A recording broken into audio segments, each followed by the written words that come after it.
Oke, jadi welcome back to Silent Trader Academy channel. Ya, masih berjumpa kembali dengan saya, Om Silent, di kesempatan morning briefing hari ini untuk tanggal 29 Agustus 2022. Jadi memasuki, ya kita bisa bilang akhir dari bulan Agustus, di mana peak market semakin nyata kelihatan. Ya, jadi kalau tadi Anda lihat gambar IHSG, kita udah lihat bahwa dalam 2 minggu IHSG udah nggak mampu buat high baru. Kenapa? Kalau kita track ke belakang waktu awal-awal Agustus atau sampai pertengahan Juli, sejak dia breakout di sini, ya, market gampang naiknya. Tapi ketika sudah mulai pertengahan Agustus, market sudah mulai nge-stuck. Dan di sini kita sudah mulai merasakan beberapa kali struggle. Jadi tiba-tiba panic sell, ARB, ya ada beberapa emiten yang kelihatan bagus, totalnya kebanting. Ya kita pun di VVIP juga mengalami beberapa emiten yang struggle PHP dan akhirnya kena batas, gitu ya. Nah, lalu sesuai judul kita, ya isu kenaikan BBM ini ya, bisa jadi game changer, ya, atau sebagai validasi untuk market.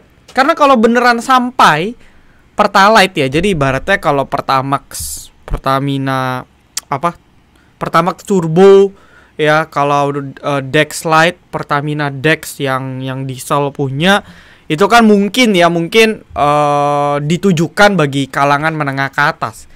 Ya, mungkin belum problem yang gimana-gimana. Meskipun tetap kenaikan akan berimpact negatif gitu ya untuk kita.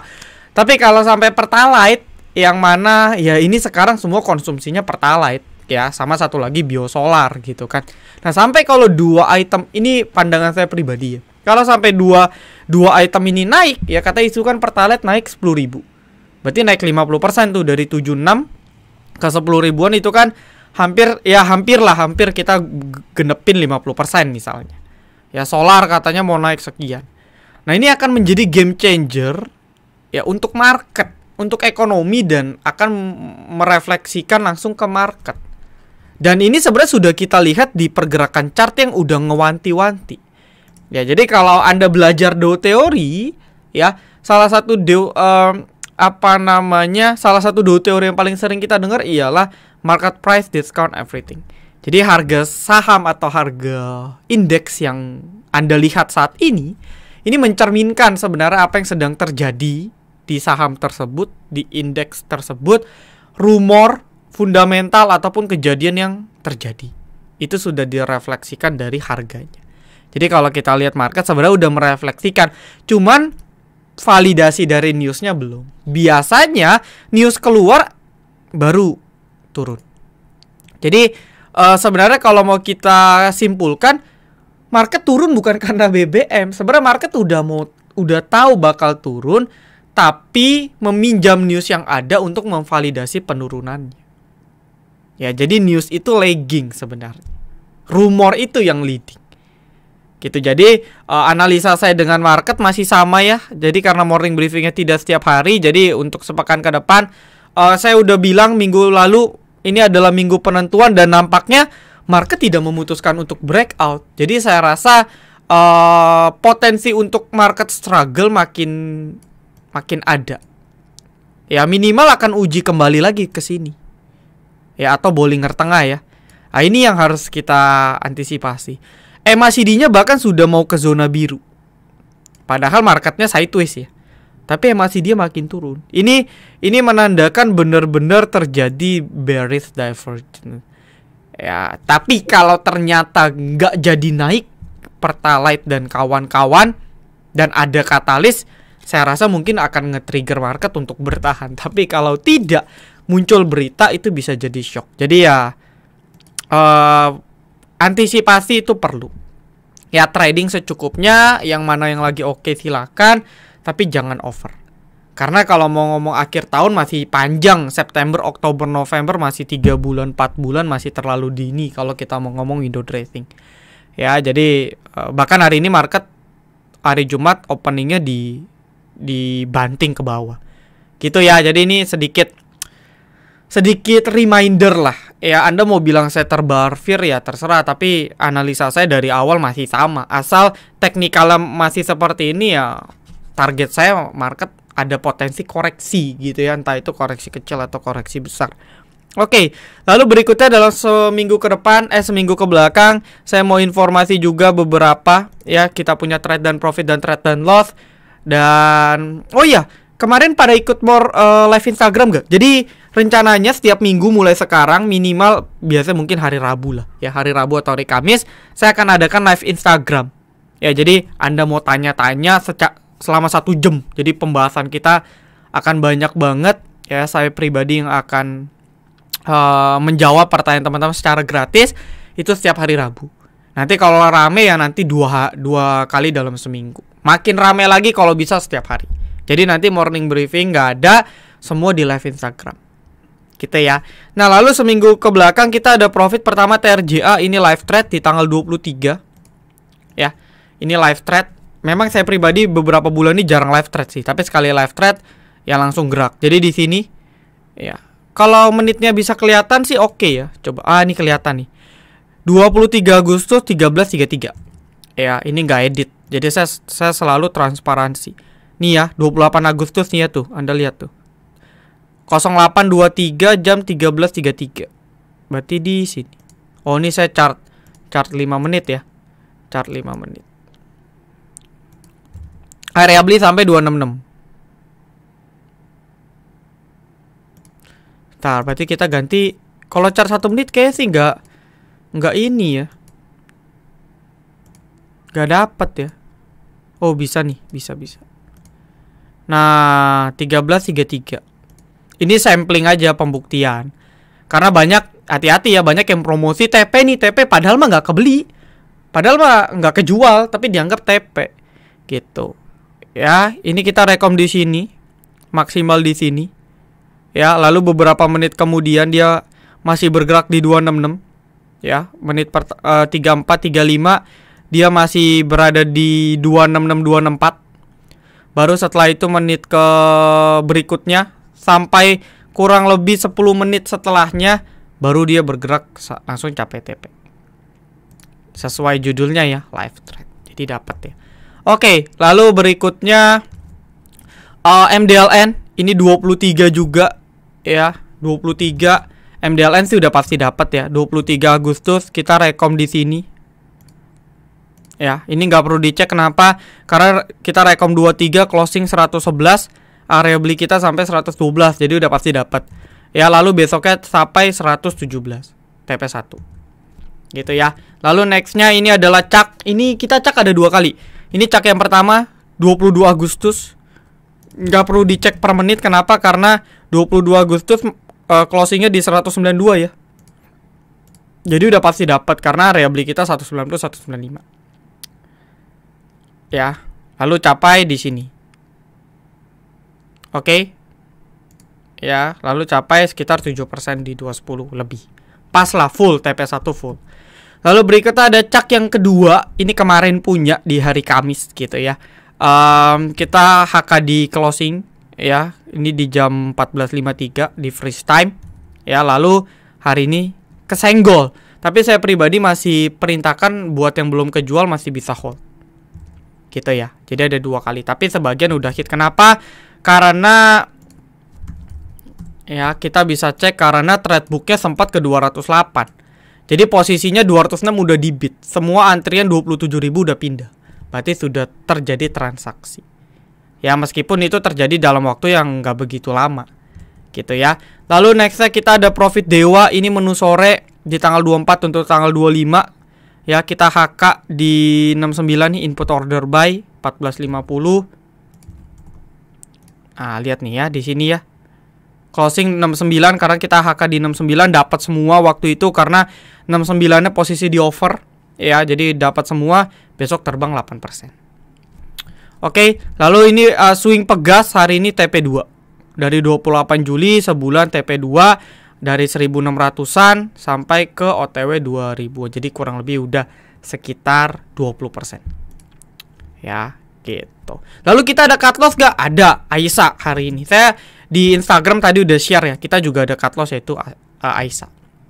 Cuman 1 sih. Sisanya ada 1 emiten yang posisi udah deket batas, tapi saya masih coba hold dulu.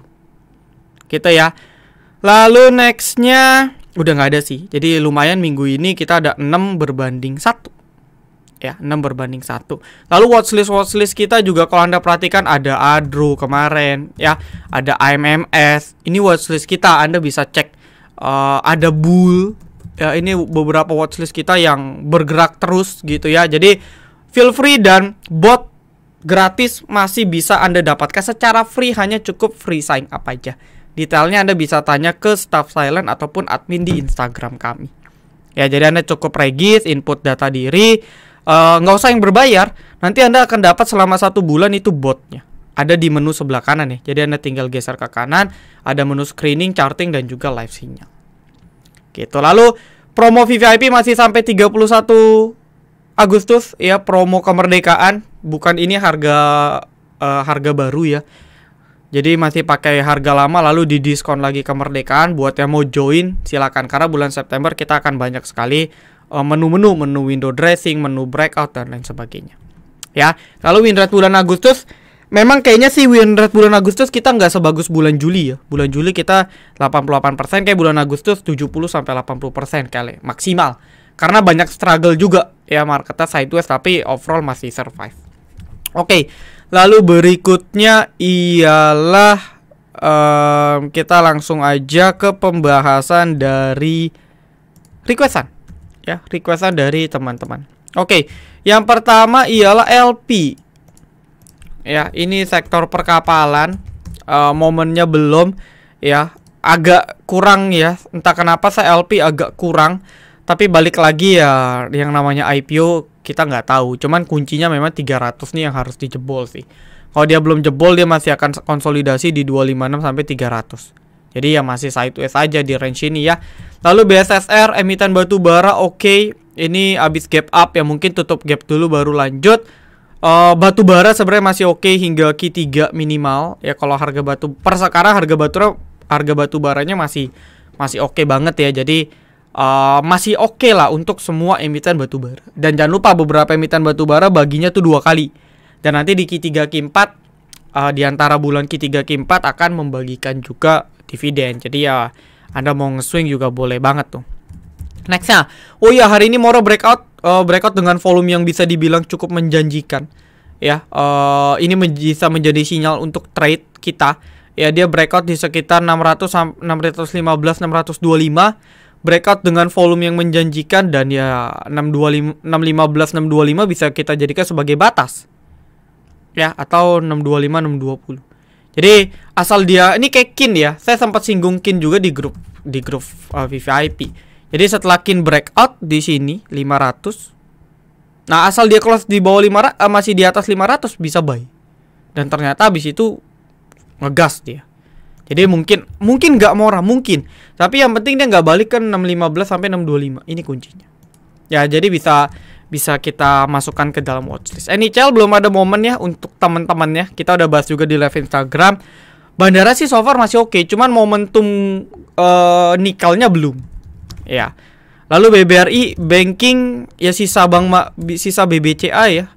BBCA sama Bank Mandiri ya. Sisanya BBNI sama BBRI juga udah mulai melandai nih. Kalau mau sampai akhir tahun ya keep boleh, nggak masalah. Tapi kalau untuk short term saya masih no sih. Ya, saya masih belum. Arto ada sedikit technical rebound. Ini kemarin juga ada banyak yang nanya ke saya, Om, Arto udah boleh beli belum? Boleh. Untuk short term, untuk technical rebound pendek, main pendek itu boleh. Karena dia dari 11.000 udah turun cukup signifikan, 20%-an. Ya, ini udah candle rebound pendek, bisa dipantau nih, bisa spekulasi entry. Ya, misalnya asal dia nggak buat low baru di 8525, kita bisa entry ya, TP bebas 2% 5%. Ya, posisi juga ada di beberapa support kecil yang lumayan kuat, 85 sampai 87. Jadi ada peluang rebound sih. Ya mungkin rebound mentok-mentok ke 9.000 lah ya minimal ya. Habis itu dia mau turun lagi ya silakan, boleh banget. Karena memang dari awal Arto ini masih downtrend. Trend majornya masih down. Nextnya Asio, posisi masih sideways. Nah, kalau udah sideways sebenarnya udah kebentuk ya. Kita dulu sempat cut loss juga ya, Axio ya, untuk pantauan saham kita. Jadi untuk Axio posisi sideways ada support di 274, 276, resisten di 300 ya. 300 sampai dengan 296. Ya inilah pergerakan range Axio dalam bisa saya bilang dalam sebulan terakhir lah ya. Dalam sebulan terakhir ya kalau mau buy on breakout sekalian di 300 dengan validasi volume.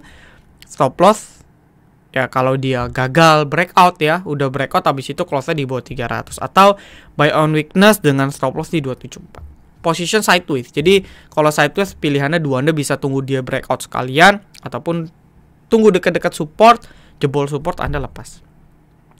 Nextnya BBRI ya masih no ya, tapi kalau Anda mau coba keep sampai dia punya window dressing oke sih. Ya banking oke. Sektor sampai invest akhir tahun ya banking. Ya kalau mau aman banking. Kalau mau komoditi ya batu bara mungkin ya. Batu bara sambil kita maintain. Karena terlepas dari harga batu bara yang naik signifikan di tahun ini, tiap tahun memang menjelang akhir tahun batu bara ya bagus karena musim dingin. Siklusnya memang seperti itu. Ya. Lalu WMU saya skip ya. Momennya nggak ada gitu. Paling rebound pendek. Kalau mau WMPP. Ini sudah kita bahas juga di live Instagram kemarin secara gratis. Jadi Anda wajib follow Instagram kita tuh buat dapat info-info live Instagram. Ya. Secara momen WMPP lebih oke. Kenapa? Karena volatilitasnya tinggi. Ya, untuk copet enak. Kalau WMU volatilitasnya masih rendah. Fluktuasinya masih rendah. Jadi naik cuma 1%, 2%. Belum meledak. Ya meskipun sebenarnya dia sudah disupport sih. Cuman saya juga heran nih kenapa emiten nggak naik-naik. Ya intinya ada support terakhir di 130 ya. Kalau itu jebol buat lo baru wajib banget buang. Tapi entah kenapa harusnya sih nggak jebol. Karena WMPP-nya masih kuat ya. Cuman mungkin bandarnya belum melirik aja gitu. Nextnya BABP, Bank Mini saya masih belum ya. Terakhir kita cut loss Amar pun hari ini bear trap. Ternyata dia balik rebound. Ya kemarin beberapa kayak Bufich di resist kepentok balik. Ya AGRS after Rakisu ya. Tadi ada yang nanya juga ya. Jadi ini after Rakisu. Ya mungkin ada beberapa emiten setelah Rakisu digoreng. Ya jadi bisa di maintain sih dengan batas 110. Ya jadi asal AGRS masih di atas 110 masih oke. Coba saya cek. Oh distribusi ya banyak ya. Banyak distribusi. Oke cuman ya intinya asal dia nggak buat lo baru mungkin bisa dipantau. Karena volumenya tinggi nih. Ya dalam minggu ini volumenya ada peningkatan. Jadi untuk tektok saya rasa oke. Cuman Bank Mini masih belum on banget ya. Oke. PNLF gagal cut loss. Oh iya dulu PNLF kita juga sempat cut loss. Ya. Ya ini emiten-emiten yang saya bilang kena masa sideways market. Ya, kena masa sideways market, panic sell ikutan turun. Dan kita sebagai teknikalis ya tentu pakai chart. Ya, saya pribadi pun cut loss, cuma saya pribadi juga entry ulang. Kenapa? Karena saya masih yakin ya PNLF masih oke. Cuma saya pribadi udah lepas juga sih SOS di 380. Ya, dia balik ke 400 ya itu saya udah nggak ngincer ya. Intinya dia kembali ke dalam dia punya fase konsolidasi dan secara teknikal itu bagus. Ya, jadi kembali batas dia ya di 374-an sampai 382 masih kembali di sini. Ya. Lalu Dharma juga berapa kali kita tektok. Kita nggak catat ke dalam rekapan tapi berapa kali kita jadikan rekom bolak-balik aja. Ya, karena trading plan-nya kan ada beli di 660, 680, TP 720 ke atas. Dan itu udah terjadi 2 kali. Sekali, 2 kali. Lumayan nih 8%. Berarti ini member VVIP ya, happy profit ya. Lalu next CEM terakhir. CEM position sideways ini udah dibahas juga sebenarnya di live Instagram. Masih sama outlooknya. Kalau mau buy on breakout sekalian. Karena mau Karya, mau MEDS atau emiten-emiten apapun yang digoreng 1-2 minggu setelah dia listing, pasti dia breakout dengan volume. Jadi kalau Anda yakin, Anda tunggu dia breakout aja. Tapi kalau Anda udah yakin banget dia bakal naik, tinggal tunggu waktu, Anda bisa beli sekarang. Yang penting support-supportnya terakhir ada support pendek di 111 sampai 113 ya, ini nggak boleh jebol. Ya kan dia sideways ya. Dia sideways di range ini. Ya Anda kalau mau beli sekarang stop loss 113, 111. Kalau mau buy on breakout ya bisa di sekitar 128 sampai 133. Puncaknya di 133 dan itu pun harus pastikan breakout dengan volume yang menjanjikan. Gitu. Oke ya, jadi saya rasa cukup. So thank you teman-teman atas partisipasinya. Saya rasa cukup. Thank you. Salam Trader Academy. Be silent, be patient, be cuan.